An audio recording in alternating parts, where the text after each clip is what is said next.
ಈಗ ರೀಸೆಂಟಾಗಿ ಟಾಕ್ಸಿಕ್ ಮೂವಿದವರ ಒಂದು ನಯನತಾರ ಅವರ ಒಂದು ಪೋಸ್ಟರನ್ನು ರಿಲೀಸ್ ಮಾಡಿದರು. ಅದಕ್ಕಿಂತ ಮೊದಲ ಒಂದು ಕುರೇಶಿ ಅವ್ರದ್ದು ಒಂದು ಪೋಸ್ಟರ್ನ ರಿಲೀಸ್ ಮಾಡಿದ್ರು. ಈಗ ನಯನತಾರ ಅವ್ರನ್ನ ಇಂಟ್ರೊಡ್ಯೂಸ್ ಮಾಡಿಕೊಟ್ಟಾರು. ನಯನತಾರ ಅವರ ಗಂಗಾ ರೋಲಾಗ ಅಭಿನಯಿಸತ್ತಾರು. ಇವ್ರ ಕೈಯಾಗ ಗನ್ ಆಗಲಿ ಆನಂದ್ರ ಹಿಂದೆ ಬಾಡಿ ಗಾರ್ಡ್ ಆಗಲಿ ಎಲ್ಲ ನೋಡ್ರೆ ಒಂದು ಭಾಳಷ್ಟು ಲೀಡಿಂಗ್ ಕ್ಯಾರೆಕ್ಟರ್ ಇವ್ರಿಗೆ ಸಿಕ್ಕಿದೆ ಅಂತ ಹೇಳ್ಬೋದು ಟಾಕ್ಸಿಕ್ ಮೂವಿ ಒಳಗೆ.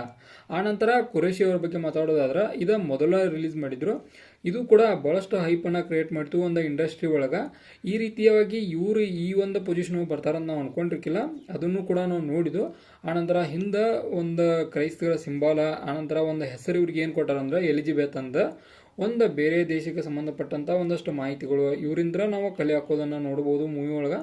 ನೋಡೋಣ ಅದನ್ನು ಯಾವ ರೀತಿಯಾಗಿ ಇವರ ನಿಭಾಯಿಸ್ತಾರೆ ಅಂತೇಳಿ. ಬಟ್ ಮೂವಿ ಮಾತ್ರ ಭಾಳಷ್ಟು ಹೈಪನ್ನು ಕ್ರಿಯೇಟ್ ಮಾಡೈತಿ ಈ ಎರಡು ಪೋಸ್ಟರ್ಗಳ ಕಾರಣದಿಂದಾಗಿ. ಯಾವ ಕಾರಣಕ್ಕಂದ್ರೆ ನಯನತಾರ ಅವ್ರನ್ನ ಈ ರೀತಿಯಾದ ಲುಕ್ ಒಳಗೆ ನಾವು ಭಾಳಷ್ಟು ಕಡೆ ನೋಡೋದಿಲ್ಲ. ಬಟ್ ಈ ಒಂದು ಮೂವಿ ಒಳಗೆ ಈ ರೀತಿಯಾಗಿ ಲುಕ್ ಕಂಡಿದ್ದ ಭಾಳಷ್ಟು ಇಂಪ್ರೆಸಿವ್ ಮೂಮೆಂಟ್ ಅಂತ ಹೇಳ್ಬೋದು. ನೋಡೋಣ ಟಾಕ್ಸಿಕ್ ಯಾವ ರೀತಿಯಾಗಿ ಇರ್ತದೆ ಅಂತೇಳಿ. ಆನಂತರ ಬಾಲಿವುಡ್ ಆಗಲಿ ಒಂದು ಬೇರೆ ಎಲ್ಲ ಕಡೆ ಆಗಲಿ ಟಾಕ್ಸಿಕ್ ಅಂದ್ರೆ ಯಶ್ ಅವರ ಒಂದು ಮೂವಿ ಆದ ಕಾರಣ ಭಾಳಷ್ಟು ಹೈಪನ್ನು ಕ್ರಿಯೇಟ್ ಮಾಡೈತಿ. ಅಂದ್ರೆ KGF ಯಾವ ರೀತಿಯಾಗಿ ಹೈಪನ್ನು ಕ್ರಿಯೇಟ್ ಮಾಡಿತ್ತಲ್ಲ ಸೇಮ್ ಎಕ್ಸಾಕ್ಟ್ ಆಗಿ ನಮ್ಮ ಟಾಕ್ಸಿಕ್ ಕೂಡ ಒಂದು ಹೈಪನ್ನು ಕ್ರಿಯೇಟ್ ಮಾಡ್ಕೊಂಡು ಹೊಂಟೈತಿ.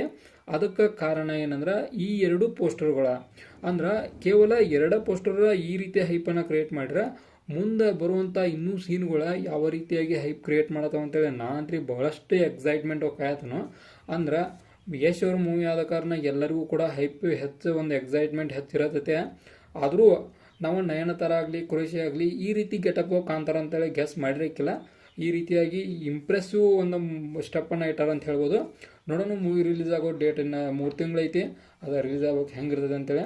ಇದಾಗಿತ್ತು ನಮ್ಮ ಟಾಕ್ಸಿಕ್ನ ಕುರಿತಂತೆ ಸಣ್ಣ ಮಾಹಿತಿ. ಇದೇ ಥರ ನಿಮ್ಗೆ ಇನ್ಫಾರ್ಮೇಟಿವ್ ವಿಡಿಯೋಗಳು ಬೇಕಾದ್ರೆ ಚಾನಲ್ ಸಬ್ಸ್ಕ್ರೈಬ್ ಮಾಡ್ಕೋರಿ. ವಿಡಿಯೋ ಇನ್ಫಾರ್ಮೇಟಿವ್ ಆರ ಗೊತ್ತೈತಲ್ಲ ನಿಮ್ಗೆ ಲೈಕ್ ಕೊಟ್ಟು ನಮ್ಗೆ ಸಪೋರ್ಟ್ ಮಾಡಿರಿ.